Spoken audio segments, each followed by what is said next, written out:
Kerjaan yang gajinya tinggi memang impian semua orang. Hello Random Mania, what's up? Semoga hari kalian menyenangkan. Di video kali ini, saya akan menceritakan alur cerita film Sewu Dino yang dirilis pada tahun 2023. Dan video ini mengandung spoiler, ingat ya besti-bestiku, spoiler. Bagaimana keseruan kisahnya? Tonton video ini sampai habis. Dan jika kalian suka dengan channel ini, silahkan di subscribe saja agar kami lebih semangat menceritakan film lainnya.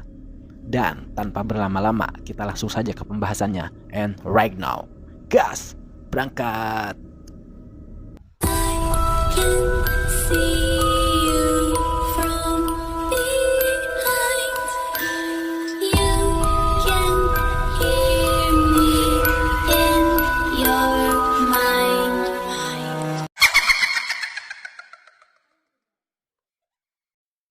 Film ini diawali dengan memperlihatkan seorang perempuan bernama Ratih yang sedang menyapu rumah majikannya.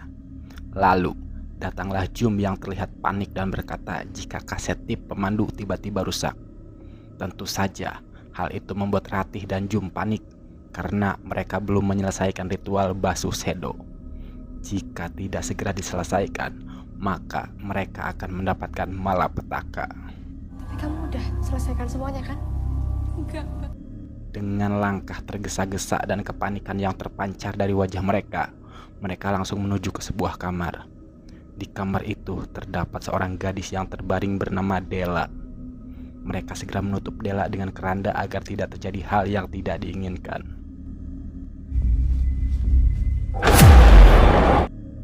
Saat Ratih akan mengambil penutup keranda, tiba-tiba Ratih dicekik oleh Della. Jum yang melihat hal itu hanya bisa melohok alias pelangak-pelongo saja melihat hal itu. Setelah menghabisi Ratih, Della kemudian menghampiri Jum dan langsung mencekiknya.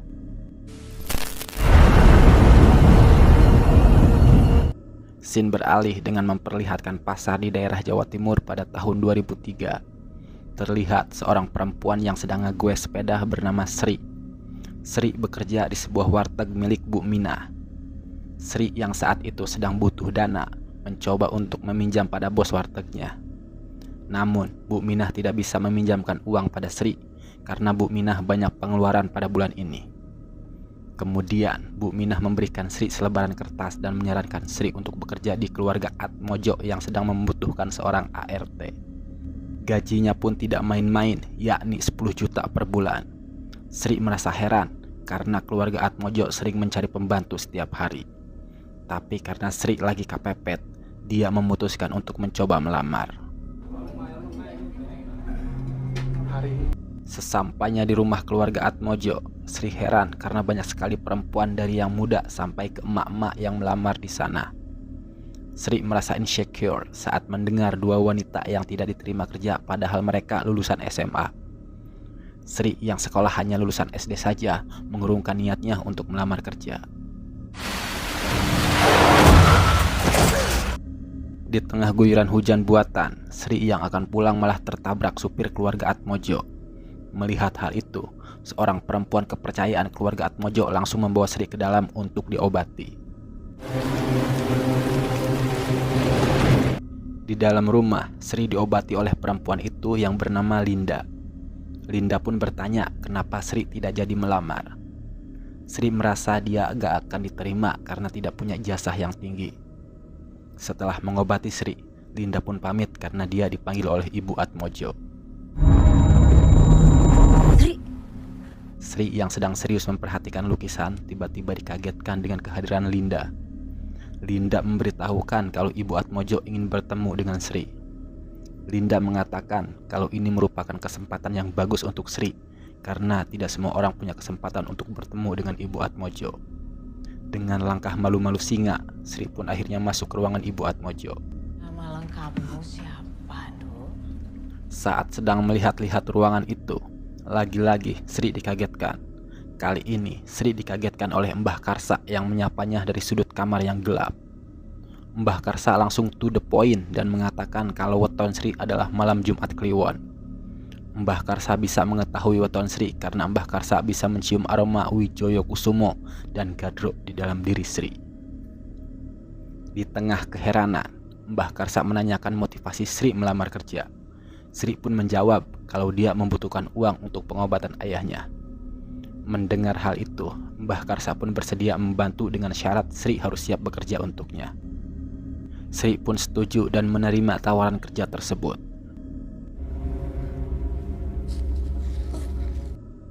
Karena Sri sudah menyetujui kerjasama dengan Mbah Karsa pun memotong rambut Sri sedikit. Meskipun Sri merasa heran, namun Sri tetap mengikuti Mbah Karsa ke ruangan pribadinya. Di sana, rambut Sri dibakar bersama dengan tetesan darah Mbah Karsa. Ritual tersebut merupakan ritual perjanjian jiwa, di mana Sri harus menjadi pelayannya sampai waktu yang ditentukan. Tolong basuh aku. Setelah itu, Mbah Karsa meminta Sri untuk mengelap punggungnya dengan air kembang 7 rupa. Walaupun Sri merasa jijik dengan punggung Mbah Karsa yang borokan parah, tapi Sri tetap melakukan itu. Saat mengelap punggung Mbah Karsa, Sri merasa pusing dan Mbah Karsa pun meniupkan asap dupa ke arah Sri hingga membuat Sri pingsan. Bangun. Di malam harinya, Sri yang pingsan diantar oleh supir keluarga Atmojo yang bernama Sugik. Namun sebelum pulang, ia mendapatkan pesan dari Mbah Karsa untuk tidak menceritakan kejadian tadi pada siapapun. Di dalam rumah, Sri mengatakan pada ayahnya kalau dia diterima kerja sebagai pembantu di keluarga Atmojo. Meski ayahnya mempunyai firasat buruk dan menyarankan Sri untuk kerja di tempat lain, tapi Sri yang pernah kehilangan adiknya karena tak punya uang untuk membayar rumah sakit, meyakinkan ayahnya untuk mengizinkannya supaya bisa mengobati pembiayaan ayahnya. Di tengah malam, Sri yang sedang tidur terbangun saat mendengar suara ayahnya kesakitan dan terus memanggil namanya. Sri segera pergi ke kamar ayahnya dan melihat keadaannya. Dan tiba-tiba,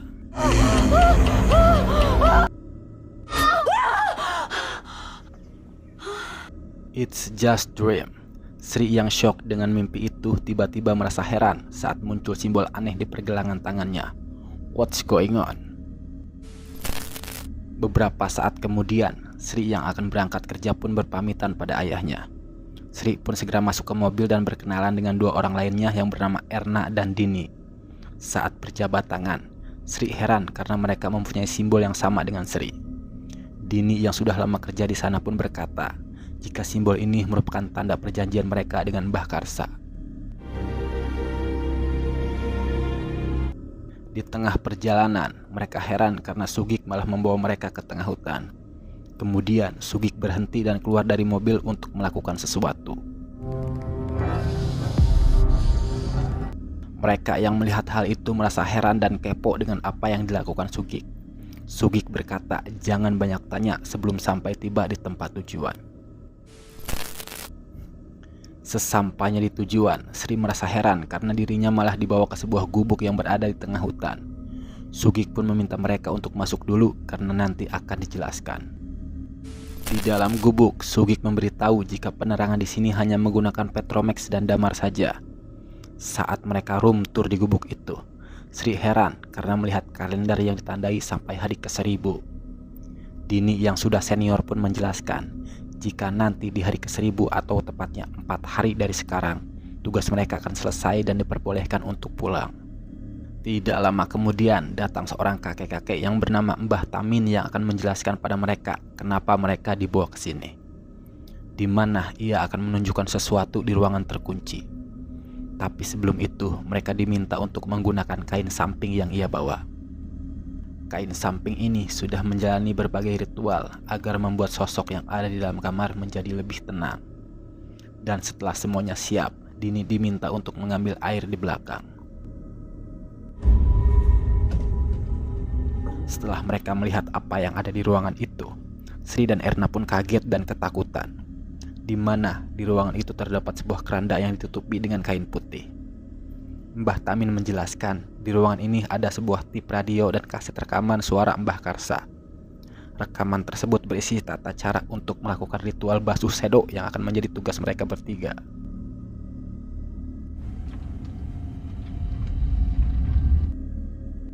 Putune Mbah Karsa. Dini pun akan mempraktekkan basuh sedo agar Erna dan Sri paham step by stepnya. Dari penjelasan Mbah Tamin, Rupanya gadis di dalam keranda adalah cucunya Mbah Karsa yang bernama Dela. Dela merupakan korban santet yang paling kuat dan jahat hingga tubuh Dela dirasuki sosok jahat bernama Sengar Turih. Sosok tersebut akan bertahan di dalam diri Dela selama 1000 hari dan akan terus mengamuk dan melukai orang lain. Ritual basuh sedok yang selama ini dijalankan bertujuan untuk menenangkan Sengar Turih, bukan untuk mengeluarkannya dari tubuh Dela. Ritual basuh sedok harus dilakukan menjelang maghrib dan harus selesai sebelum matahari terbenam.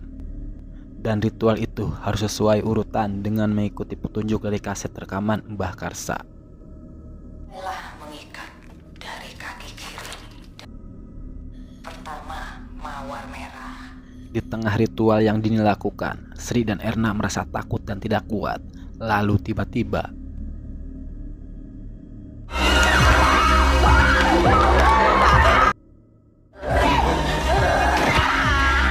Sri dan Erna memutuskan untuk pulang karena pekerjaan ini sangat mengerikan. Mereka terus berjalan tanpa menengok kembali ke belakang. Namun saat mereka melihat payung mayat yang tertancap, tiba-tiba mereka langsung pingsan. Minum dulu. Di malam harinya, saat Sri dan Erna sadar, Mbah Tamin berkata jika sebenarnya wilayah ini sudah dipagari dengan pagar gaib. Hal ini dilakukan untuk mencegah Dela kabur dan para pembantu yang sudah mengikat janji dengan Mbah Karsa. Mbah Tamin pun kembali mengingatkan mereka yang harus menjaga dan membasuh Dela sampai 4 hari ke depan atau saat Seudino berakhir. Singkat waktu, Dini berusaha menenangkan Sri dan Erna untuk fokus pada pekerjaan mereka sampai hari ke-1000. Erna yang penasaran bertanya siapa orang yang tega melakukan santet pada keluarga Atmojo. Dini berkata, jika keluarga Atmojo yang terkenal dengan kekayaannya tentu memiliki musuh yang banyak. Hingga salah satu dari mereka melakukan santet paling mengerikan, yaitu Sengar Turih. Dela yang kerasukan Sengar Turih telah menghabisi semua keluarganya dan hampir menghabisi Mbah Karsa. Dan kini pewaris tunggal harta Atmojo tinggal Dela saja. Sri, Erna, Keesokan harinya, Dini kembali mengingatkan Sri dan Erna jika saat melakukan ritual nanti mereka harus fokus dan sesuai urutan dalam kaset rekaman Mbah Karsa. Kalau tidak, maka sesuatu yang buruk akan terjadi. Kemudian Dini menanyakan siapa yang akan menemaninya melakukan ritual basuh sedo hari ini. Melihat Sri yang terlihat gak mau, Erna pun mengajukan diri untuk menemaninya. Singkat waktu, Sri yang selesai bersih-bersih tiba-tiba mendengar sesuatu dari kamar Dela. Dirasa terjadi sesuatu di kamar Dela, Sri langsung pergi untuk memberitahu Dini. Mendengar hal itu, Dini berkata jika itu hanya tipu muslihat dari Sengar Turih agar bisa terbebas dari dalam keranda. Dan yang menjadi masalah sekarang adalah pompa airnya macet. Karena hari sudah menjelang maghrib, Dini meminta Erna untuk melakukan ritual sendirian. Sedangkan ia dan Sri akan memperbaiki pompa air. Malam harinya, yakni malam ke-998, mereka kecapean dan memutuskan untuk tidur lebih cepat. Dan secara tiba-tiba, Sri terbangun di liang lahat yang berada di tengah pohon tebu. Sri pun heran mengapa dirinya ada di sana.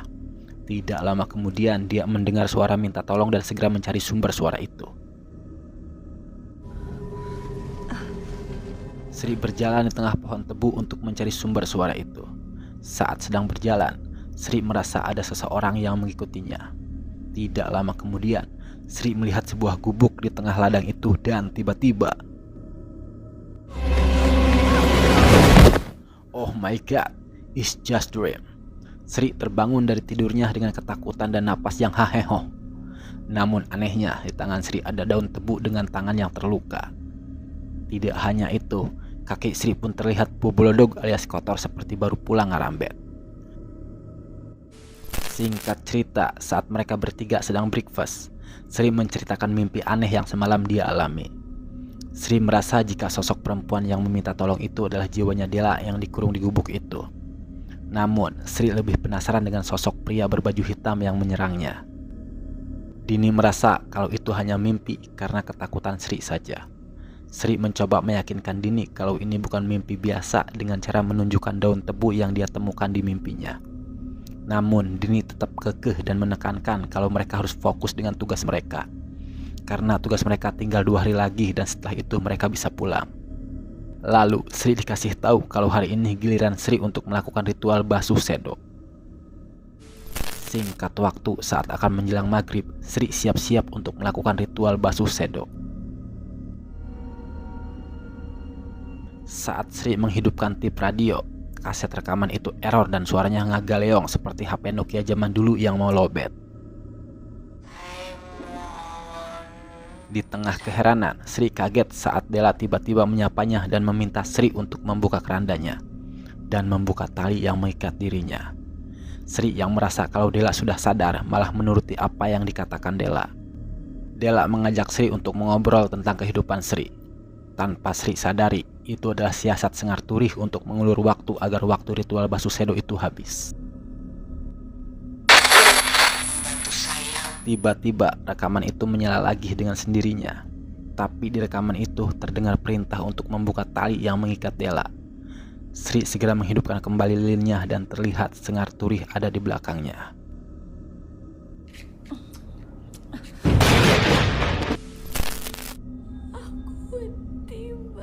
Di tengah kepanikan, tiba-tiba Della merintih ketakutan.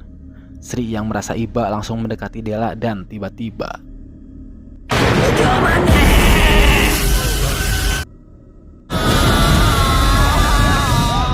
setelah kejadian tadi, Sri berusaha menjelaskan keanehan tadi yang dialaminya, di mana rekaman tersebut malah menyuruhnya untuk membuka keranda. Tapi Dini yang sudah kesal langsung memarahi Sri. Bisa saja hal itu akan menimbulkan malapetaka. Dan saat Erna datang, ia mengungkapkan jika kemarin saat membasuh Della tidak ada kejadian yang aneh-aneh. Di malam yang ke-999, Sri kembali tidur dan mengalami mimpi yang serupa. Sri beranjak dari liang itu dan segera menuju gubuk. Setibanya di gubuk, ia berusaha memanggil suara yang dia yakini sebagai Della. Dia terus mengutuk-utuk gubuk itu sambil memanggil nama Della, dan tiba-tiba Sri kembali bangun dari tidurnya dan terlihat dia shock banget. Dia mendapati rambutnya terpotong sama seperti di mimpi yang dia alami.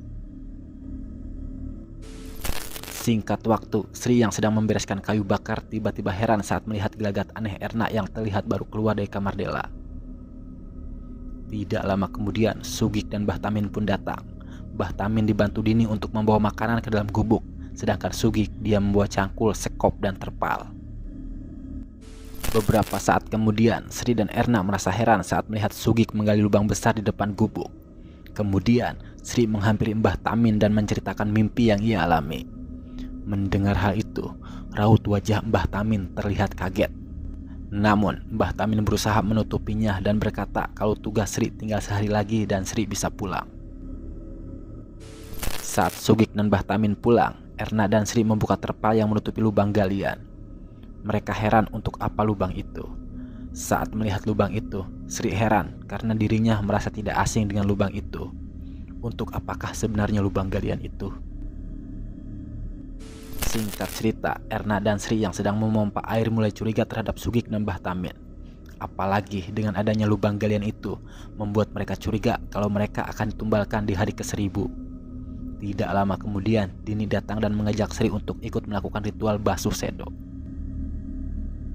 Kemudian ke bagian perut. Saat Dini menghidupkan tip, rekaman pun error lagi.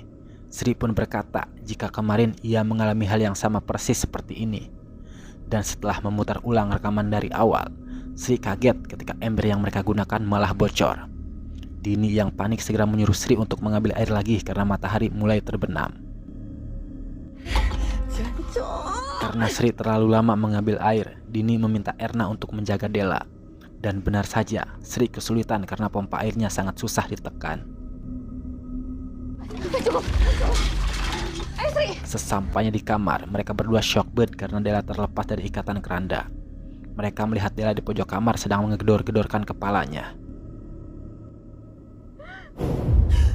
Saat mereka akan menghampiri Della, tiba-tiba lilin kamar itu mati.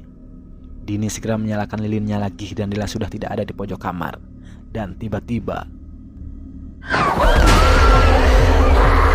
mendengar teriakan Dini dan Sri, Erna segera masuk ke kamar untuk membantu mereka. Secara spontan, Dela langsung menarik Erna dan menghantamkan kepala Erna ke lantai. Dini berusaha membantu Erna, tapi Dini terpental dan langsung pingsan. Sri segera mengambil air dan mencampurkan air itu dengan kembang 7 rupa. Lalu Sri langsung menyiram Dela dengan air itu hingga membuat Dela lemah. Dengan ketakutan dan kepanikan karena dikejar waktu, mereka segera menyelesaikan ritual basuh shadow itu. Selama ritual, Dela terus mengoceh tiada henti.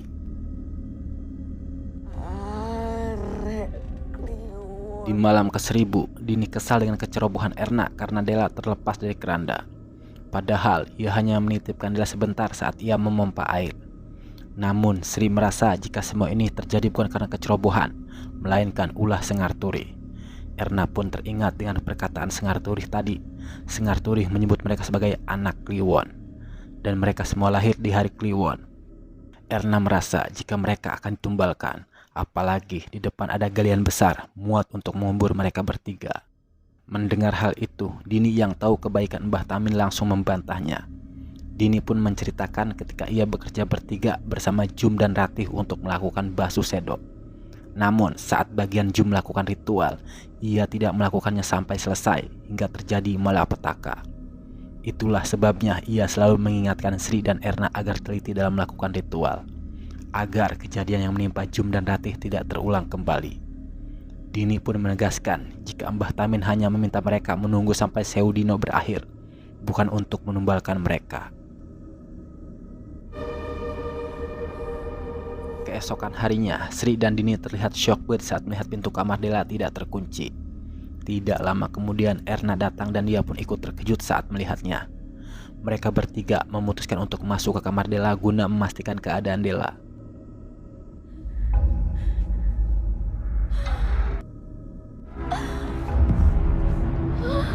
Mereka mulai takut dan panik saat mengetahui Dela telah kabur lewat jendela.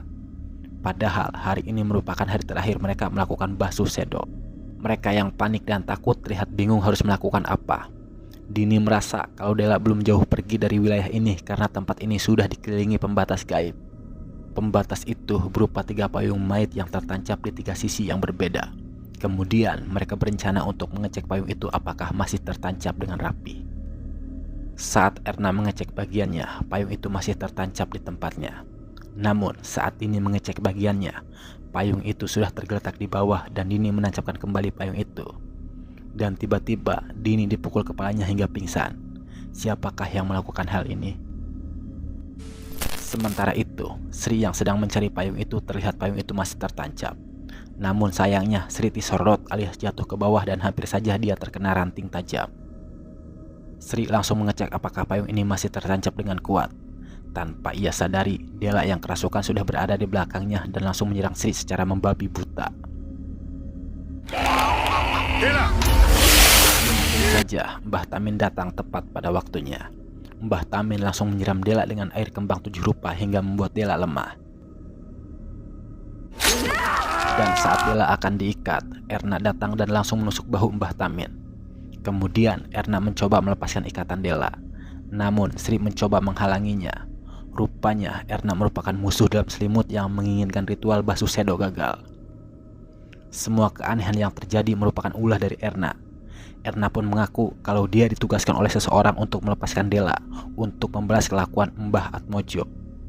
Erna terus menyerang Sri dengan sebilah pisau yang dia pegang. Saat posisi Sri terpojok, Sri mengambil batu dan langsung mendaratkan batu itu di kepala Erna sampai meninggoy.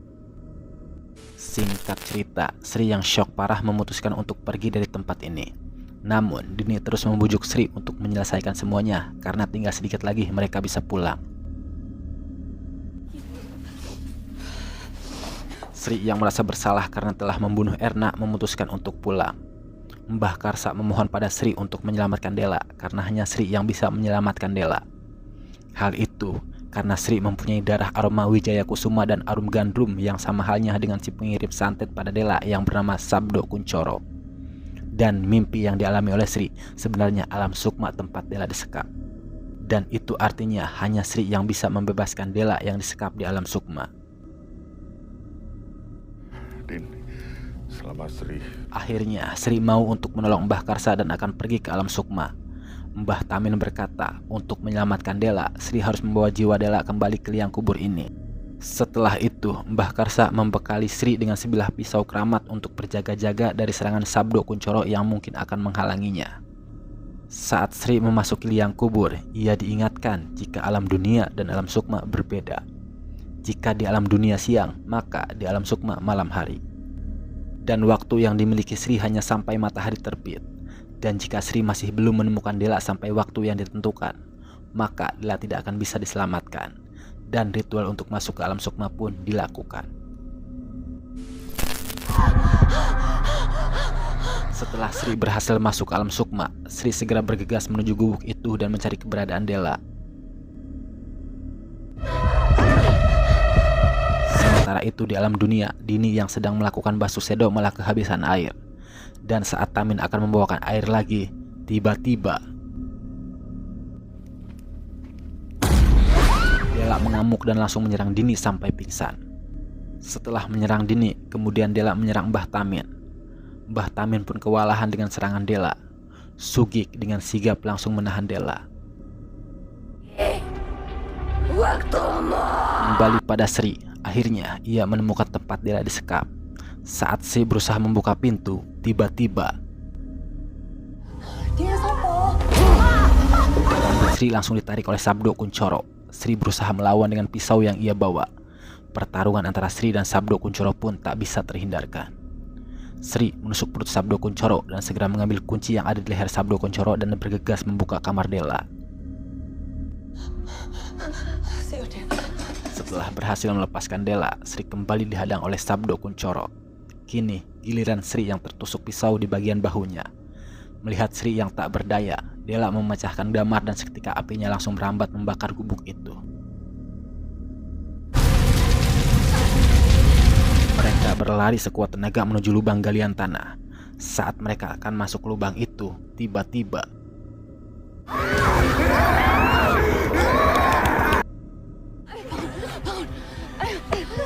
setelah berhasil melawan serangan Sengar Turi, Sri mengajak Dela untuk segera kembali ke alam dunia.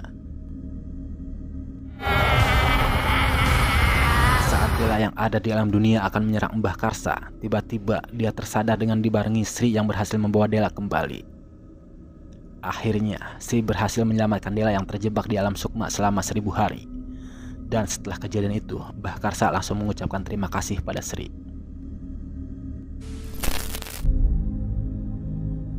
Di sisi lain, Sabdo Kuncoro yang gagal menahan Dela hanya bisa menahan rasa sakit di perutnya dan kesedihan. Apalagi dia telah kehilangan istrinya yaitu Erna. Lalu tiba-tiba Sengar Turi datang dan menagih janji pada Sabdo Kuncoro.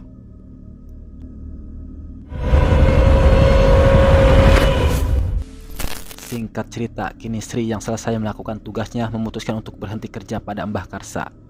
Dan sebelum pergi, Mbah Karsa langsung menepati janjinya dengan memberikan uang pada Sri. Namun, Sri yang teringat dengan perkataan Erna langsung menanyakan apakah benar keluarga Atmojo yang memulai semua ini. Akan tetapi, Mbah Karsa hanya menyuruh Sri untuk tidak boleh tahu lebih dalam lagi. Dirasa ada hal yang lebih besar yang ditutupi, Sri yang khawatir memutuskan untuk tidak menerima uang itu. Di perjalanan pulang, Sugik berkata jika keputusan Sri menolak uang dari Mbah Karsa adalah benar. Karena jika Sri menerima uang dari Mbah Karsa, nasibnya akan sama seperti Sugik yang akan terus terikat dengan Mbah Karsa sampai mati. Sri diperingatkan untuk hati-hati karena Mbah Karsa selalu punya cara sampai Sri mau menerima uang itu. Sugik pun bercerita kalau dulu ia merupakan karyawan dari keluarga Kuncoro. Sampai suatu ketika, keluarga Kuncoro yang terkenal kaya raya tiba-tiba mengalami musibah aneh hingga seluruh keluarga Kuncoro mati. Dan ternyata, keluarga Kuncoro mati akibat terkena santet janur ireng yang dikirimkan oleh keluarga Atmojo. Santet janur ireng. Di akhir film, Sri mendapatkan kiriman uang yang begitu banyak. Sri yang mengetahui kalau uang itu dari Mbah Karsa segera membuang uang itu ke tengah jalan. Dan setelah menolak uang itu, simbol yang ada di tangan Sri kembali menghilang. Dan film pun berakhir.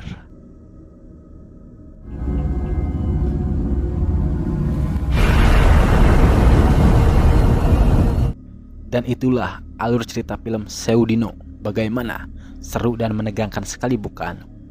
Sri harus bekerja dengan keluarga Atmojo untuk menyelamatkan Dela yang terkena santet Saudino. Kejadian demi kejadian mengerikan pun dia alami bersama kedua temannya. Pesan yang bisa diambil dari film ini adalah jangan mengusik orang lain jika tidak ingin diusik kembali. Mungkin itu peribahasa yang pas untuk film ini. Saya Ede pamit undur diri. Salam sehat selalu. Sampai jumpa di video selanjutnya. See you and goodbye.